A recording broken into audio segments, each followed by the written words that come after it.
Hey everyone, Mr. Happy here, and as you can tell by the title of this video, we're off to an interesting 2021 in the Final Fantasy franchise. Now, I'm a self-proclaimed Final Fantasy fanboy. I'm always on the prowl for news and information that I can share with you guys and share my thoughts on this channel. And, well, 2021 has high expectations. I mean, Final Fantasy 16, we were told would at least get news this year.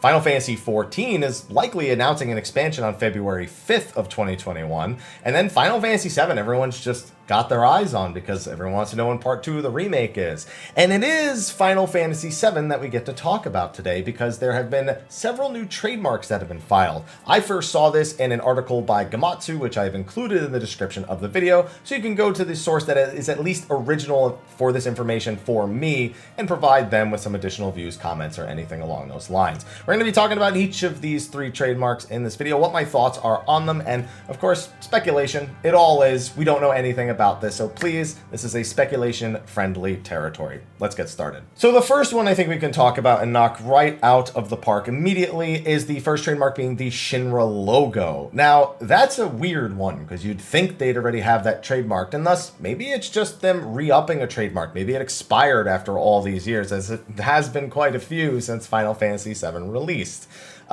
I don't know if it's that. They could even just be getting a different kind of trademark for the Shinra logo. Maybe they plan to put it on the cover of something. Maybe they plan to use it in merchandise, or maybe they just have some use for it that's planned that isn't along the lines of what they were using before.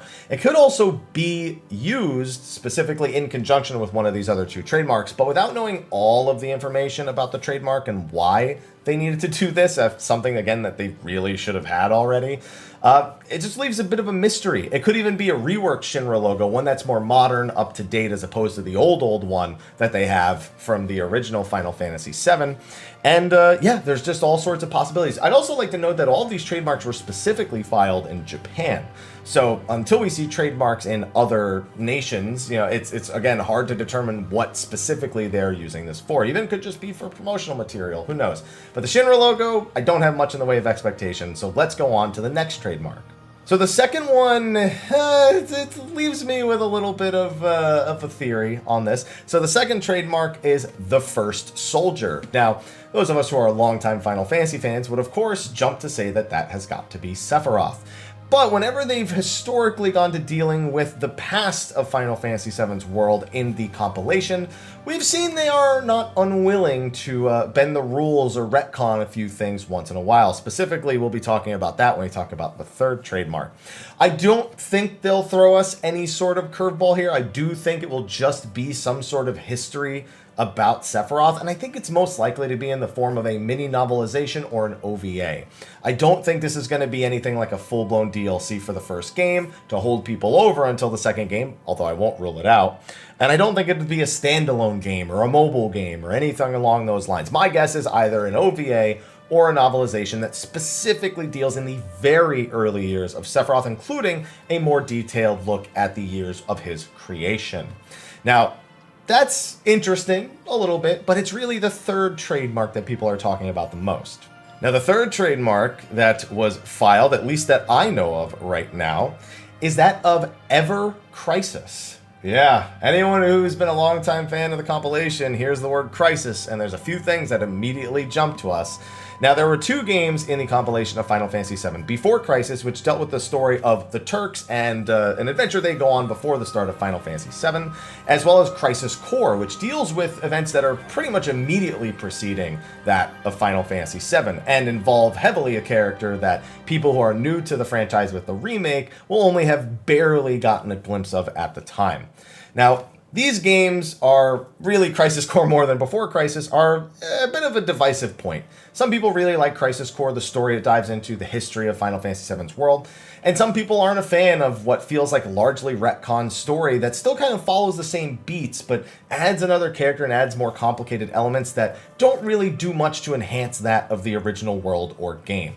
Now, when I say that, a retcon, what could they have possibly done? I mean, a lot of us know the history of Final Fantasy VII, but in Crisis Core, I almost said before Crisis, they introduce a new character that is modeled after the Japanese rock star Gact. This character plays a massive role in Crisis Core and then completely doesn't matter in the original game and then comes to matter again briefly in that of Dirge of Cerberus, which is another compilation game that pretty much is the most recent in terms of the standard timeline or the original compilation of Final Fantasy VII.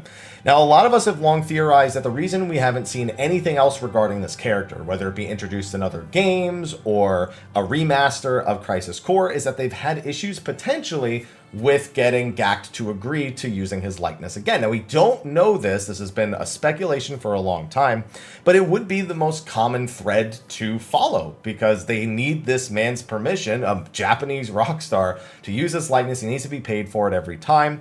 And we don't know what kind of dealings they had getting him into place and getting his model into the game. We don't know what kind of business they did together or what their relationships are like. But it's been long theorized that that's the reason we haven't seen remasters. So when people see Ever Crisis, that's the first thing people jump to. Before Crisis and Crisis Core being re-released as a bundle game a la Kingdom Hearts and all of their Final Mix pluses and everything like that and all the compilations they've released, just so people can dive a little bit deeper into the history of Final Fantasy VII's universe, again ahead of the second game, which would be a pretty common thing for them to do after referencing Kingdom Hearts and diving into the past. So, do I think that's what it'll be? Yeah, most likely. I think that whatever has been causing it to not get HD re-released or remastered or anything along those lines probably has finally come to a head, and that's what we're going to be seeing. But that's not where the theories end. While most people seem to think that's what it will be, or again, some sort of follow-up or DLC to hold people over until part 2 of the remake, it's more the naming convention that people are paying close attention to. Now, as you guys know, we have worked with the online store Itaikuji. They have sponsored videos before. We've given them free shoutouts before. In fact, here's another one, Japanese storefront that specializes in getting goods from Japan to other portions of the world. Limited time, ones that are only available in Japan. Again, not a sponsored bit here, but we have worked with them historically. And their CEO, Audrey, very often does translations and speculations for Final Fantasy VII, as she is a bit of a super fan. So, she of course made a post that is making the rounds and is of course getting massive traction, in that of talking about how the various naming conventions of these games, or certain titles, have started to come together in a very conspiracy-like way. Advent Children, AC, Before Crisis, BC, Crisis Core, CC, Dirge of Cerberus, DC, and of course Ever Crisis, EC. Then of course I look down in the comment section under that on Twitter and I see Final Crisis will probably be the next one. And then of course, what's the 7th letter of the alphabet? G. Hey, GACT, Genesis, G, 7th letter, 7 names, 7 games, 7 seconds, who knows?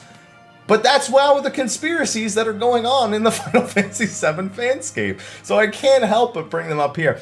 I don't really think that has to do with anything, but if they become aware that we're speculating it, they may just make it that reality. So I think that at the bottom of the day, Ever Crisis is just going to be that HD re-release of Before Crisis and Crisis Core, maybe with a little bit of extra tidbit to hold us over till 7 Remake.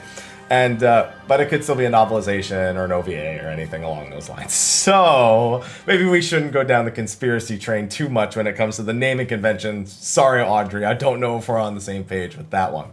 But with that, those are the 3 trademarks, and feel free to speculate in the comment section of the video below. We are going to be keeping a close eye on this and anything that happens in regards to the Final Fantasy franchise over the next year. So with that, thank you for watching this fun little video. Be sure to like, favorite, subscribe, and share. And if I see anything pop up, I'll be sure to let you know. Until next time, though, take care.